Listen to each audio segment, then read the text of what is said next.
Hi there, this is Two Legs Better from my channel, and this is an episode of Badminton Academy.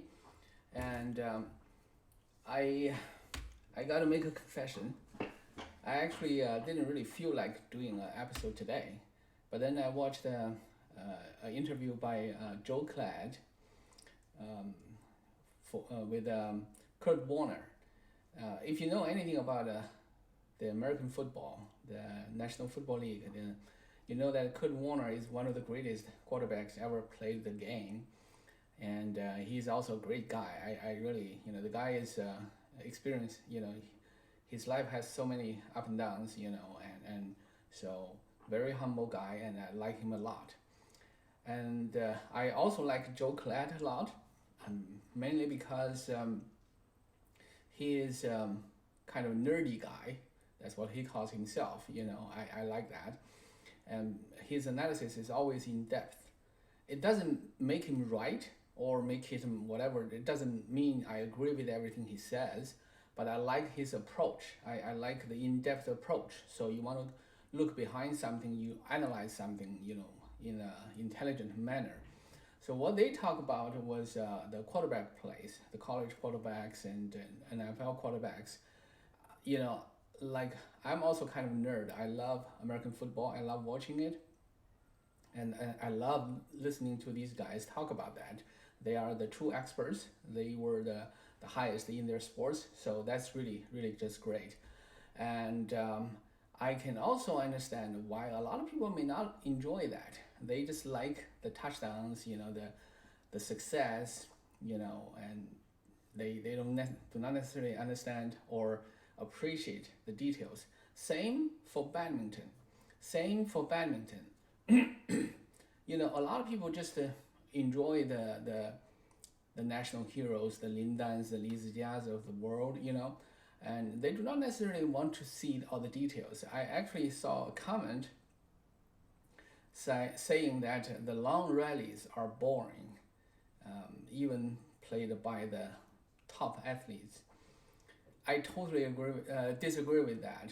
To me, it's not boring at all. I love long rallies because in long rallies you learn so much. So this is also the kind of the reason I do these analysis. But so far, I think maybe there are not many nerds online or something. My videos are not too well received. I'm just hoping that maybe over time more nerds would tune in or something, because to me, badminton is a very technical game. It's to your little fingers. It's down to the details of your little fingers. It determines what you can and cannot do. So I hope one day my videos might be appreciated, but that's for another day. So I want to thank Kurt Warner for giving me the motivation to do this episode. Anyway, so in this episode, I'm going to analyze a game by the two GOATs, the two probably undisputed GOATs, the Lin Dan and Li Chongwei in the badminton world. And this is I think it's the China Open in 2011. I think that's the year. So that's when both players are at their prime. Maybe Lin Dan is not as what he was in 2008 in the Olympics, but he's still in his prime. And Li Chongwei was also in his prime. So these games are just a treat to watch. So let's delve into that and see what I can provide here.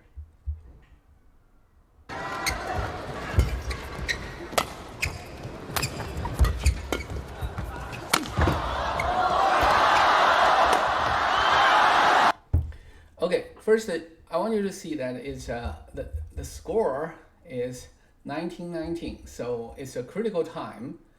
It's a critical time for both players to play well, and so let's start from the serving. So there's a serve. So Lin Dan drop it. Lin Dan drop it to in front of the net. Why did he do that? Well, because Lin Dan used backhand to get to the shuttle, And when he reaches the shadow, I'm sure he's also looking at his opponent. And if you notice, Li Chongwei's right foot actually was going back at the point. Why did his right foot go back? Because he was preparing for the lift to the back line. So that's where the lift is going. That's what he thought. So he was preparing for that. Whatever. It's just that he's preparing for that. So Lin Dan immediately changes. For lift to happen, you use the finger to flick it. Now you change that to a cutting motion. That will become a drop. So that's a drop. That's a great job. You can see that's barely over the net, and that's a great job. So Li Chongwei was under a little bit of pressure. He had to rush it. And when he rushed it, I want you to see, so Lin Dan didn't move. See his feet. His feet is pretty close to the net. So that's basically forcing Li Chongwei to lift it. Because if Li Chongwei drop it back to the net, it's going to be pounced by Lin Dan and kill it. So, and Li Chongwei didn't play around, just lift it. I also want you to notice the feet of Li Chongwei. When you go forward to lift the shadow, the momentum of your body will go forward. And you need to let it die down naturally by itself. So you go forward and you lift it. So the movement of your body, the center of your gravity, will help you, give you give you some of the motion, some of the momentum to lift the shadow, so that you don't have to. This is why a lot of people just lift it over the court, because they rely too much on the wrist. Just your finger is enough, because your body is also moving forward. But you can't stop it. If you stop it, it will be either too high, too floaty, or it will be too much to go overboard. So you flip it and let your body go front a little bit, and then you move forward, and that's what he's doing at the moment. And Lin Dan was ready to pounce, and it's over his head, so he had to retrieve back. And notice the footwork. Notice the footwork. So it's good footwork, but because the lift is it's not too high, but it's pretty fast. It's just over the head. So Lin Dan cannot catch it at a high point. He couldn't really go behind the shadow. The shadow is actually behind him. So when I coach, I always tell my players, my coaches, you gotta go behind the shadow, and then so you can move forward, because that way the whole court opens up for you. So when you master the technique, you can do this. When the shadow behind you, you can still hit it, but it's difficult to get it cross. So in this position, it will be difficult to get it to this part. So that's why Li Chongwei doesn't really care. Look at him. He just focused on this side, because this is where the shadow is coming back. So he knew it. And on the other hand, because Li Chongwei had more time, so you can see that he is actually in a better position to do that. And this is the part I think, I don't know, I think Li Chongwei always played this way. You can do that. You can definitely do this. But I think if he moves a little bit more, and he had enough time to do that, and he can play the shadow in a much better position. Because you see where Lin Dan is standing. He's also standing there. He knew it's unlikely to come here. It's very unlikely because of the position of how Li Chongwei do that. So part of that is also because of pressure, because the shadow is kind of fast. So you can see Li Chongwei put it back. And by the way, this is probably Li Chongwei's biggest weakness. That's his forehand. His forehand deep in the corner. He almost always put it back in front of the net. And this is why Lin Dan is kind of almost cheating to go back there. And it was a pretty loose one. And when Lin Dan goes back, and this is a trick thing is that Lin Dan has the choice. He can put it here, he can put it here. Now, the thing is, because Li Chongwei, he was at the corner, so now he's moving this way. What he's most afraid is this part. So he's ready for that. He's moving towards that.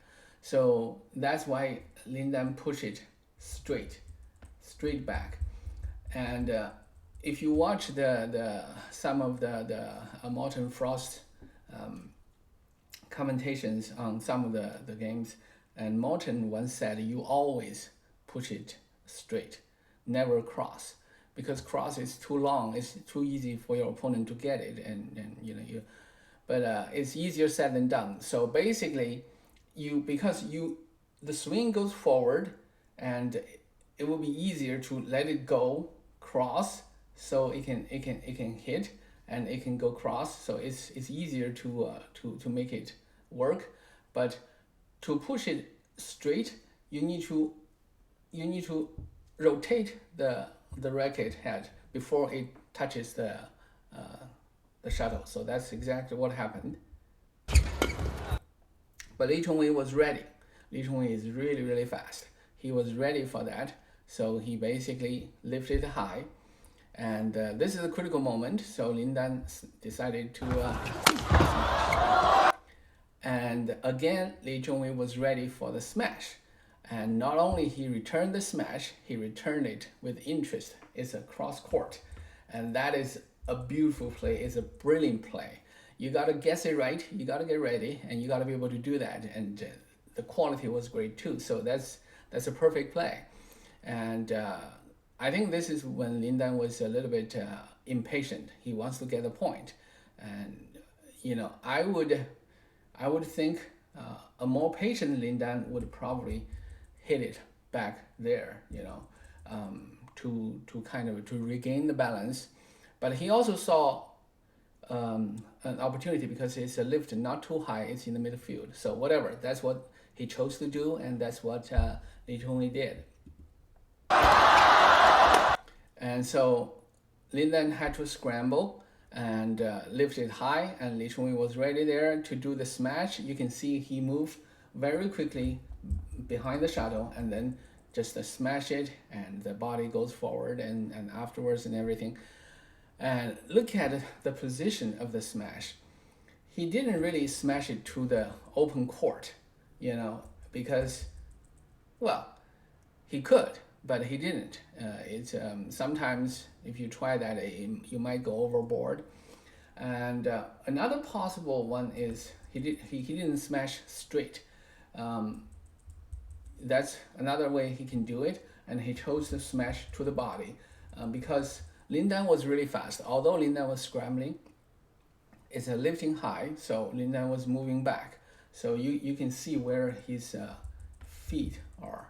His feet is on the right side of the court, but it's a body smash, and it worked. Because his body is still moving backwards, and this is a scrambling play, so probably smash anywhere would work. Anyway, so that's that.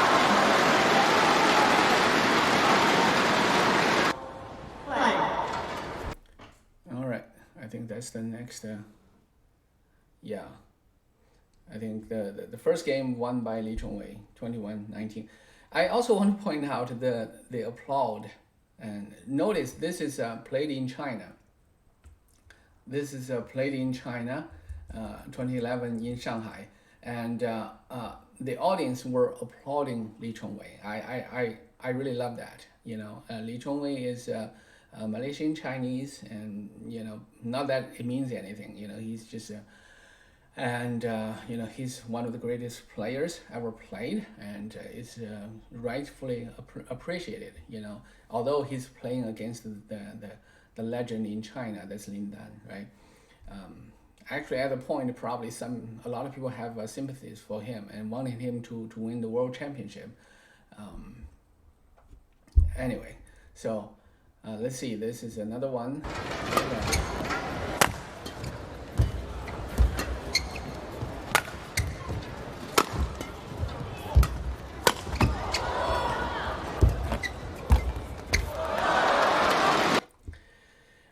in this rally, let's take a look from the start. So you see, it's serving wide. When you serve wide, the straight push becomes available. So you have to be ready for that. And that's what Li Chongwei was doing. See, Li Chongwei was doing that. So when you serve because you know where the shadow is going. You got to get ready for the next step. So he was going forward to basically to cover this part of the court. And Lin Dan clearly saw that. That's why Lin Dan lifted to the back. It's all chess match, you know. And see how fast Li Chongwei turns, you know. He moved forward and then dropped down. You in badminton, the timing is great. You gotta have the right timing.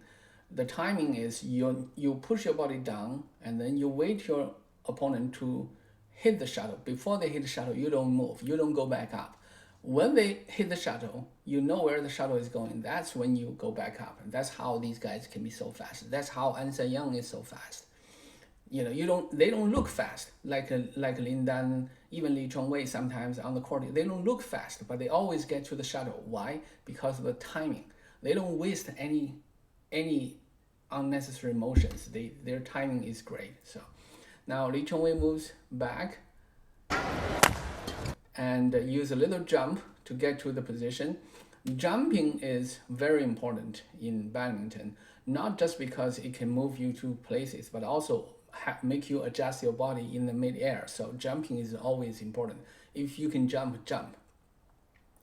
To amateurs, some people, when they learn, they may feel like jumping with a lot of energy. No, it doesn't. It actually saves you a lot of energy if you do it right. So you got to learn how to jump. So he jumps and he smashes, half smash to the straight. And this is also like, Lin Dan knows Li Chongwei's game so well. So he's already there waiting. He knew it's going there, okay? So, and Lin Dan just returned it back. It's like, all right, let's restart. And Lin Dan didn't move in the place. So Li Chongwei just put it in front of the net. And Lin Dan goes forward and to lift it. Why he lifted high? Because Li Chongwei is threatening to go to the net. So he just lifted high. Those chess matches is basically, I'm telling you where I'm going. I'm showing you I'm going there. If you do it, I'm going. So don't do that. It's almost like a threatening move there. It's an obvious attacking move. And at this level, for these two, they know each other so well. And those threats can be real. If Lin Dan dare to return it over the net, you have to make a perfect one. Otherwise, Li Chongwei is right there. He's going to do it. You can't do cross either because it's going to be covered. I want to point a little bit about why he can't do cross. And you notice that Li Chongwei is here. So maybe he can cover this portion of the net. What if the drop is here, across the net? Well, because even if the drop is there, the shuttle, when they go over the net, it can't be too far from here. So it's plenty of place for you to do that. You don't need to go all the way down to the other end to defend the cross. But anyway, and this is a lift. And the lift is not necessarily too high. It's just a little bit flat. Just go over his head and notice Lin Dan's movement. So he was moving back, and I'm a little bit surprised he didn't stay the ground because Li Chongwei does that all the time. But Li Chongwei knew he was there, so Li Chongwei just hit it to the back, really, really high, really, really high. And Lin Dan goes really, really high as well, and to smash it.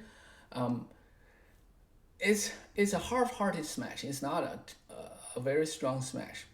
That is Lin Dan's prime time. He's at his prime at the time, but he changed his style after the Olympics. He doesn't smash all the time anymore, and this is not a great opportunity to smash because first, it's a great lift. It's to the corner. It's pretty long. It's pretty lengthy, so it's very difficult to smash really deep, steep, and fast. And also look at Li Chongwei's feet. His feet is right in position, so he's to a player like Li Chongwei, you can't any smash you smash to him when he's like this, it's not going to work. So, and you see, not only Li Chongwei returned it, he returned it across court, and that's a great return. And it's hard to comment on the technique, the cross. The cross is a little bit different, but in this case, it's hard to see, so I'm not going to comment on that. Just it's a great return across the court, and so Lin Dan went back. So Lin Dan chose to push it back flat, and Li Chongwei just smash it. These two are like these are not full-blown smashes. So that's like it's a chess match between these two, and so they just played in front of the net, and Li Chongwei made an arrow. The reason Li Chongwei made an arrow, you think about that's Li Chongwei, right? Remember earlier I said if Lin Dan returned it a net, it needs to be a perfect one. Same for Li Chongwei here because Lin Dan is already there. So if he chose to do a net play, it gotta be perfect, and it wasn't, so it didn't go over. So now.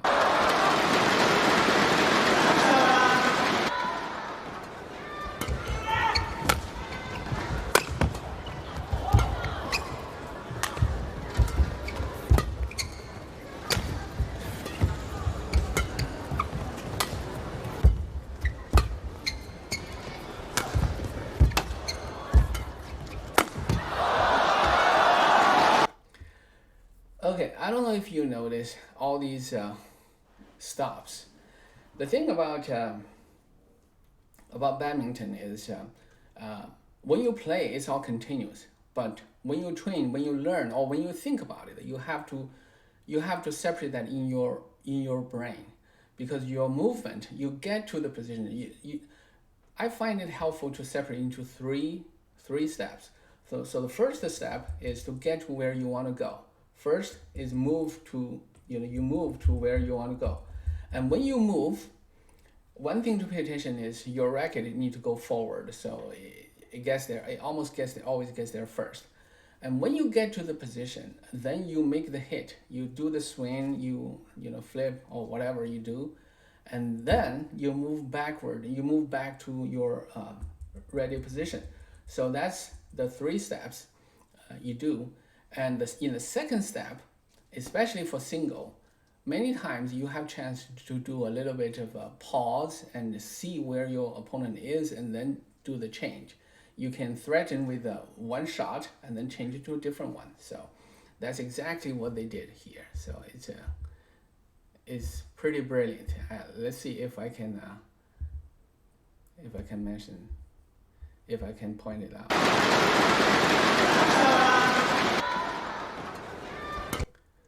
Okay, I don't know if you saw that. Li Chongwei make a double move. The first one is almost like he's going to drop, and then he flipped it over. So Lin Dan's move, and the first is to reply to the first fake, and then go back to for the second. And he knew he was because the shuttle went over his head. He knew that he's in a bad position because he couldn't see where Li Chongwei is, so he just lifted really, really high. The reason this works is because when you lift it really, really high, it gives yourself more time to get ready to your position. So let's see.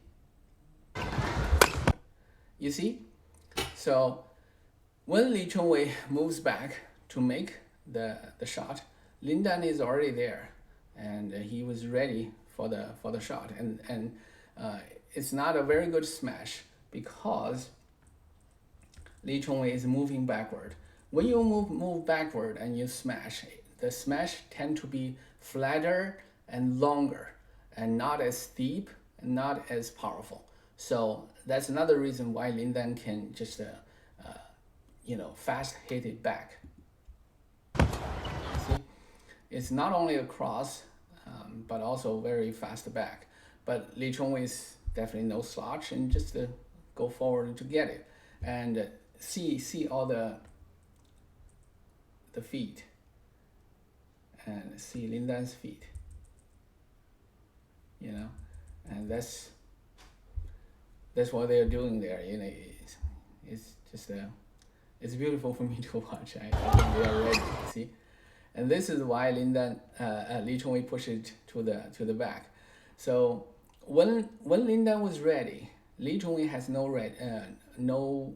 real good place to do, because he could put it in front of the net, but Lin Dan is ready for that. He can't lift it back to where Lin Dan was because he's already there. So if you lift it there, you put yourself in the best position. So he could choose to cross here, but it will be a difficult shot. And so the safest, and the most logical choice is over there, and it's a great lift. That's where the racket is, and you can see it's a great lift. And Lin Dan took it pretty late actually, and then dropped it in front of the net, and Li Chongwei just casually put it across the net, and it was a great cross actually. It was really a great cross, and Lin Dan went diagonal all through the court to get it, and then lift it high. And notice Li Chongwei is jumping again. Now, this one, did you see that? It is a fake because his motion is cross. His motion is cross, and at the last second, he changed the racket to make it to the other way. So basically, it's cross motion, but at the last second, the racket face just turned. So it's just it's beautiful. It's yeah. This would work on 90% of the players he plays against, but this is Lin Dan, so it didn't really work because Lin Dan's feet didn't really move. So Lin Dan get to the point and not only return but give a fake. The fake is this. So he got there. It looks like he's going to get a higher point to drop it, and he didn't. And then he moved down. That's actually two fakes. When he moves down, it's usually a lift. But Li Chongwei didn't really bite on either one. The two things, Li Chongwei didn't bite. He was still staying there. So Lin Dan said, okay, so you are not biting on it, so I'm going to put it in front of the net like I always wanted to do. And Li Chongwei goes forward and then lift it high. And Lin Dan did the cross.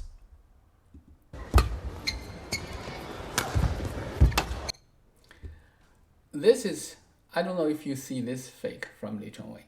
When Li Chongwei was up high in the air, the motion was straight, but before it hits the shuttle, it just slightly twisted rotated the racket head, and the shuttle goes the other way.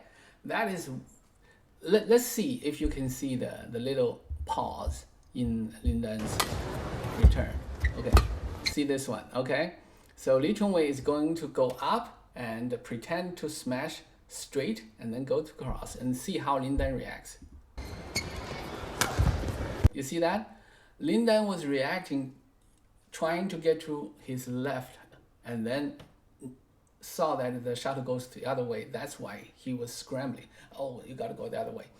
This is beautiful to me. This is just great. And that's also why Lin Dan's return is really, really high. I'm a little bit surprised that Li Chongwei didn't follow up. It was a great, great cross cross drop.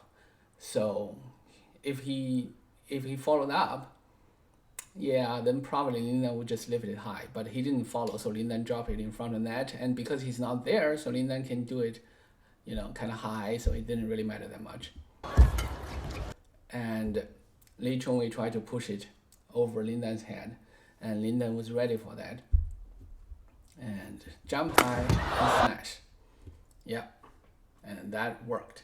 So, so that will be it for this episode. It's half an hour already, and we went over a few of the rallies here. So I hope my my explanations can help. But the issue is this: if you are trying to learn, if you try to play, you got to find a good coach that can really teach you the nuances of the game. There are so many nuances in these two people. These two are the real masters. The things they can do. When I teach, I tell people that I'll teach you how Lin Dan plays.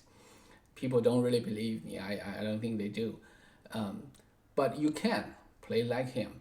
You not at this level though. You can't be Li Chongwei, even if you learn. But even as amateur players, we can still do the similar things.